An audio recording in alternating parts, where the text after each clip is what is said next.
Your date of birth holds all the secrets to your soul. You give us your date of birth, we'll tell you the secrets to love, the secrets to lust, and who the best person for you just might be. I have the answers. Check out Secrets of Birthdays at secretsofbirthdays.com. Soul Garden.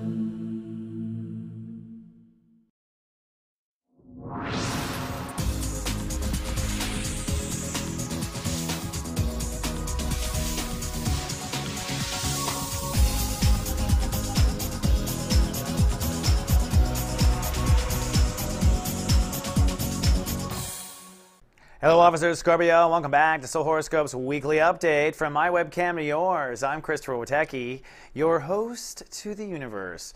And I do have a couple little updates. One, jumpstart your creativity, Scorpio. Are you having a hard time getting your heart? Having a hard time manifesting personal dreams? Having a hard time writing that novel? You need to jumpstart your creativity. This is a 90-minute seminar. 90 minutes. And Nikki Bright can get you back into your heart. Even if you want to get pregnant, this is a good exercise for those trying to draw in a child. Come on down to soulmart.me. You'll find there's 2 for sale. You can get a ticket for $24.95 for a 90-minute one-on-one through webcam, not one-on-one, one-on-multiple connection where you work through in a workshop. And you got a Thursday night or a Sunday morning to choose from, so come check it out. If you're interested in the Moon Goddess videos, sorry, we're going to put them off for one more week. We decided to release them when the sun moves into Libra. That way you can kind of follow your astrology. So my apologies for that, but Carolyn is excited and she'll be back in just 1 week. Well, we are working on the IB state of awareness, which is the Virgo state of awareness. If you don't know, it emulates from the heart chakra. For Scorpios, they connect to their heart, or their heart chakra broadcasts 2 areas, I love and IB, or career and your place in the world. That's where you generate. There's 3 phases, live, love, be. Now, we've already done the live. This week, we're on the love. We're going to wrap up love, and we're going to move into the B phase, which is your master shui, or your passion for where you belong in the world, your passion for your connection to social context. So when you're a Scorpio, and we're in Virgo, you're working on your context consciousness, how you see yourself in the world. That comes down to titles and power and positions, and this turns into your overall reputation or social life or whatnot. So we start off on Monday. It's sunny and righteous. That's what I'm predicting for the Scorpions. That's because Mars rules the day and the moon in Cancer makes you very passionate about what you believe. Now, there's a lot of trends I want to point out going on this week with the planets. One is very simply that Mercury is now ahead of the sun. So although you're working on social context consciousness, we now begin to plan for the future, and our perception of time will speed up. So it's been a slow 2012. Not anymore. You watch, as of Monday, things are moving really fast. Also, there's a long trine that goes on this whole week that shifts from Venus in Leo, which is opening you up to receiving in your career. So you're opening up to the promotion, you're opening up to moving ahead. But as you open up, that trine to Uranus makes you have to innovate how you feel. So each time you open up in career, you have to get used to it and feel more comfortable in the moment. And over the weekend, Saturn shifted to the last 3 degrees now. We're at 27 degrees, which means now between now and your birthday, you're going to cut weeds, step into faith, and launch yourself into the beginning of Scorpio 2.0, as I mentioned in the Act 2 videos. Now on to Act 3 videos. On Tuesday, we are, sunny and passion-filled. Mother Earth rules the day, so we're kind of squatting and holding space, and your emotions are kind of touring what you believe in. So Tuesday is really about getting your beliefs behind what you want to manifest out there in the world, and you are holding space with what you've done so far in the world on Tuesday. So Tuesday's kind of a quiet day, nothing too crazy. On Wednesday, it's Love Fest Day, the most powerful day of the month to feel love in our heart and cast it out in the world. This is the beginning of creation for us. You're going to feel the love, hopefully. It's because the moon crossed over Venus. More on that in a minute. But the moon is ruling the day, so if you lack love, you'll really feel it. If you feel love, you'll really feel it. Let's take a closer look at the planets.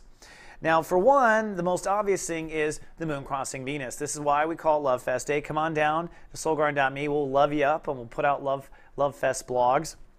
For you, it means you're opening up to feeling the receiving in your feelings are catching up with you with your career. So yesterday you're opening to a promotion. Today you're feeling that promotion. You're feeling your legacy moving forward, or you're feeling the love for your direction, or you're way not feeling the love. If you're not feeling love, you just haven't been doing your soul work. You should be loving what you do in your career.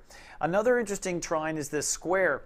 In order for you to receive and accept the love in your decision making and in your career, you're going to have to face a fear between your ego and your career direction. So your own ego may be saying no, and so you might have to act on and create a different emotional boundary in your ego, one that accepts and receives success at work.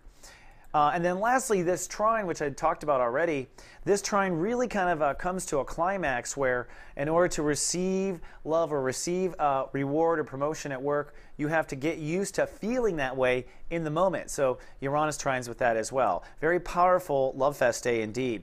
Thursday, a bit quiet, but almost a Love Fest 2.0. Jupiter rules the day. So on Thursday, you're going to grow, you're going to learn, and what you're growing and learning is you're getting passionate. This is now us moving into the Master Shui, the third IB of basically IB, Live, Love, Be, Live, Love, IB.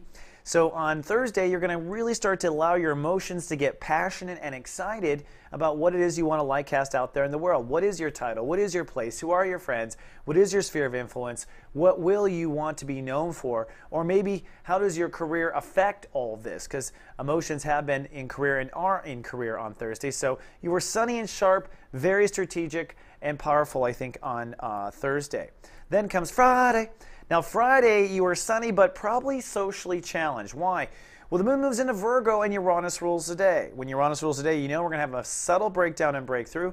This is our Master Shui breakdown, so this might be you being nervous with the feelings of your social success, be nervous with the feelings of where you're trying to manifest title or sphere of influence, and getting comfortable with those feelings. Once you find the feelings, you break through. That's the breakthrough, that you get used to the feeling of it. But the planets have their own story too. One thing I want to point out is that for a period during Friday, and I will text you if you're watched over by me in the guardian agency, there will be an opposition between reality and your inner child. And that's what this red line is. Neptune here is focusing on you really pointing toward what you love most in life. And you may be afraid for a while or feel like a tug of war between having what your heart wants and fulfilling your commitments to society. You should be able to get both. There should be a win-win, and this tug of war is basically evidence of that struggle. Then Saturday is Lightcast Day, the most powerful day of the month to manifest our intentions. And remember, if you need help jumping in your heart, don't forget about Nikki Bright. Now, Mercury rules the day on Saturday, so it's a very intellectual Lightcast Day, I will say that. But the planets are also in full assistance. But let's review what Lightcast Day is. This is really it. Whoops, look at that. I did it again. That's so funny. Woohoo. Now, basically, it comes down to this pileup going on in the corner here in Virgo. Notice that Mercury is teetering at 28 degrees. I want to take an even closer look here. Let's take a flyby.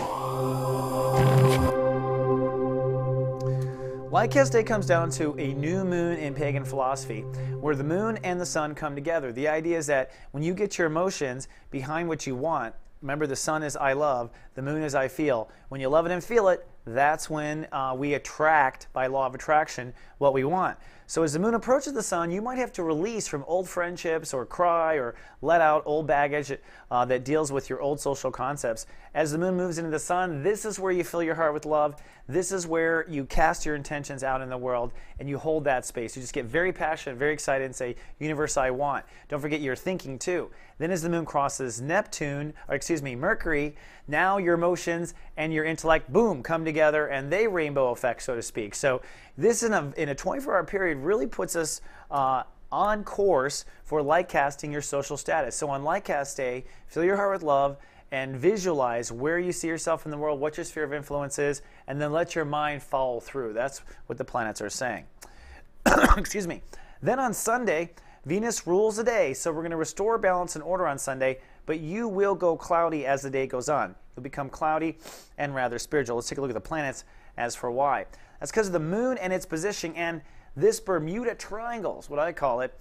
It's really kind of a fear triangle. What happens is first the moon is in Virgo, so we're kind of moving with social society and whatnot, but as you are feeling your light casting and feeling forward, that square up to Pluto is fears around your mind. So your mind is fighting you, I think, in some of the light casting, and that's the whole thing. You know, change your mind to release.